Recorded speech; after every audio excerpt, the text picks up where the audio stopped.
आइसकेको छु म तपाईहरुको लागि ओरिगामी लिएर।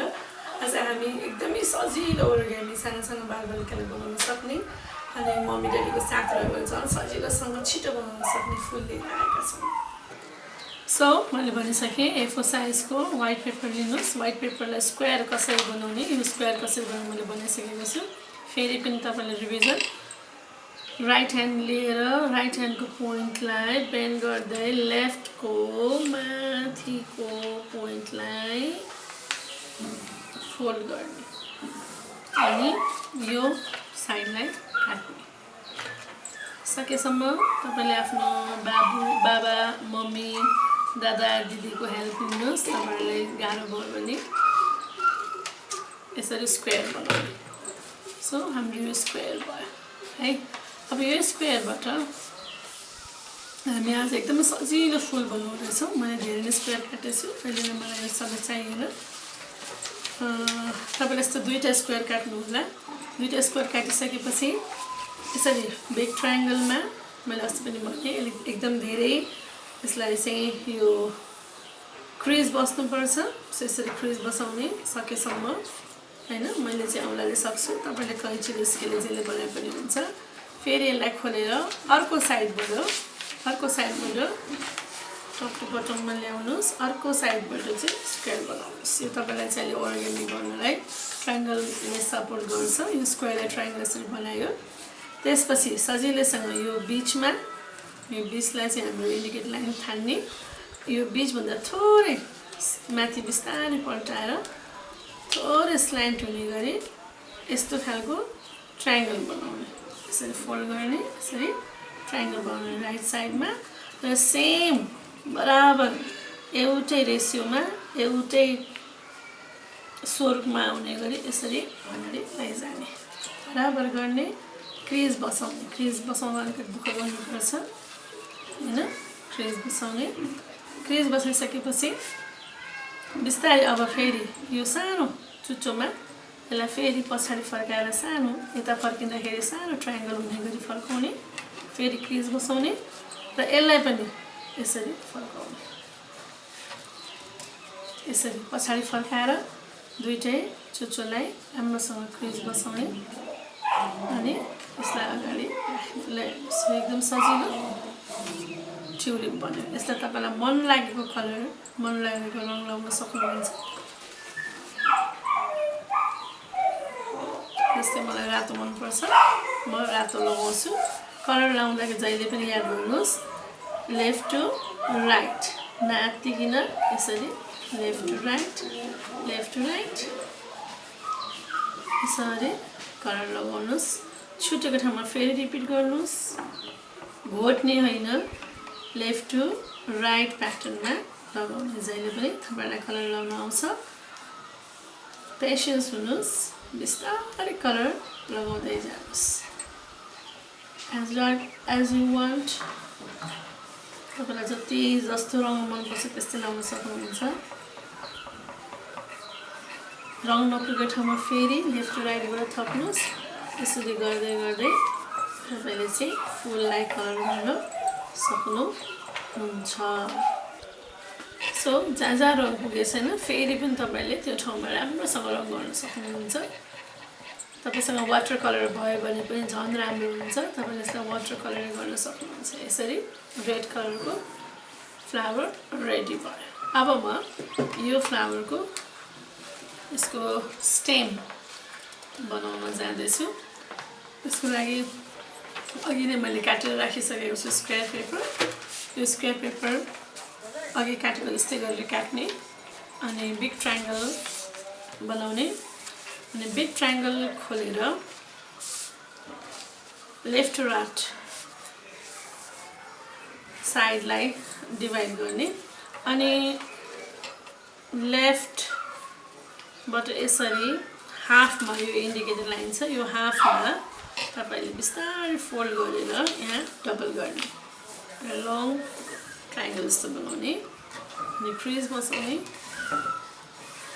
त्यसपछि यताको पनि same with left hand slowly you can do either left to right or right to left. तपाईलाई कसरी सजिलो हुन्छ तपाईलाई कुन हातमा सजिलो हुन्छ यो हात चलाउने अनि त्यही अनुसार गर्ने सो यसरी हामीले तयारी गर्यौँ नि दुईतिरबाट ल्याएर पेजलाई यो ट्रायङ्गल बनायौँ र यसलाई बिस्तारै घुमाएर फेरि यो रहेको भागलाई फेरि अघि जस्तै गरेर यो स्ट्रेट लाइनलाई इन्डिकेट गर्दै यसको यहाँ ठ्याक्क आउने गरी यसरी हाफ फोल्ड गर्नुहोस् यहाँ अगाडि पोइन्टमा ठ्याक्क हाफ हुने गरी यसरी क्रिज बसाउनुहोस् फेरि यता पनि त्यसै गरी नै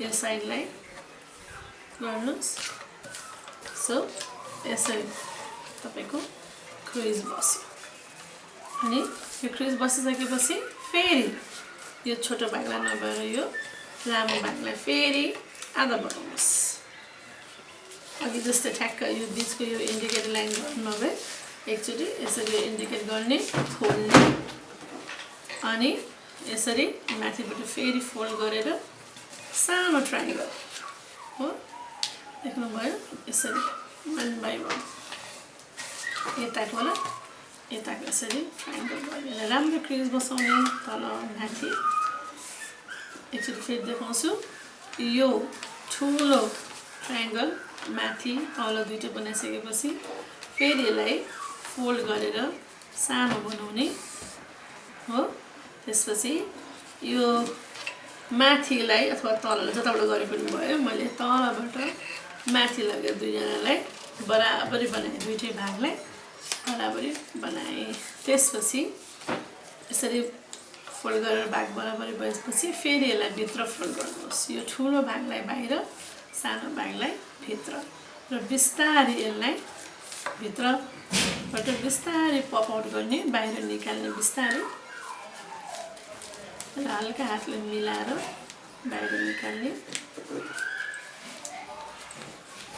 अनि एकपट्टिको यो ठुलो भाग पातो भयो एकपट्टिको यसलाई डाँठ बनाउने र यसमा फेरि तपाईँले हरियो रङ लगाउनु मसँग हरियो कलरको छैन तपाईसँग भयो भने हरियोले बनाउन सक्नुहुन्छ जसरी यो रातोले यो हरियोले अनि यो हरियोलाई पनि त्यसरी रङ लगाउनुहोस् यो सानो भागलाई माथिबाट तल मैले भनिसकेँ रङ लगाउँदा पनि टप टु बटम कि लेफ्ट टु राइट लगायो भने सफा देखिन्छ एक रूपमा रङ लाग्छ हैन रङ चहकिलो देख्छ र कलर पेपर नभए पनि तपाईलाई कुनै कुनै बेलामा कलरिङ गर्ने हिसाबले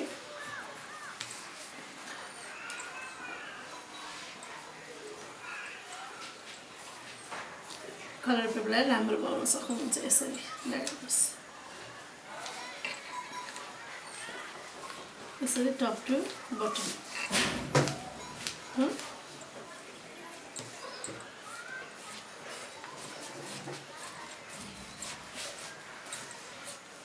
टप टु बटम बिस्तारै रङ लगाउनुहोस् रङ नपुगेको ठाउँमा फेरि थप्न पाइन्छ फेरि पछि तपाईले चाहिँ बिस्तारै टप टु बटम गर्दै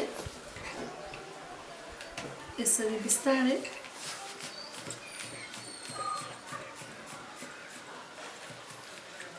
मैले फेरि पनि भन्छु तपाईसँग वाटर कलर भएर सजिलो हुन्छ केयरफुल भएर वाटर कलर लाउनु भयो भने पनि धेरै सजिलो हुन्छ राम्रो देखिन्छ so I did it I finished this is the stem you can see अब यसलाई ग्लु लाए पनि हुन्छ तर मलाई चाहिँ अलिकति राम्रो देखियो जस्तो लाग्छ यो तलको भाग माथिको भाग होइन तलको भागलाई थोरै एकदमै थोरै काटेपछि यो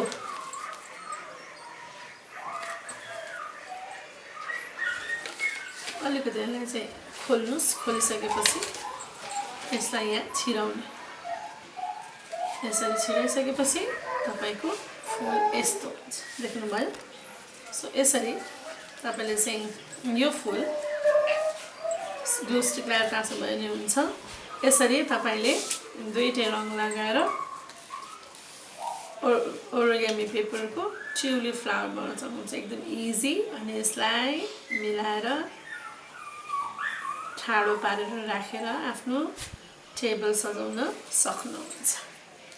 तपाईले यस्तै सानो फुल बनाएर अलि सानो मैले तपाईलाई देखाउनलाई ठुलो फुल बनाएको थिएँ तपाईले चाहिँ अलि सानो खालको फुल बनाएर यसरी टाँसेर कार्डहरु बनाउन सक्नुहुन्छ डेकोरेसनको लागि तयार गर्न सक्नुहुन्छ।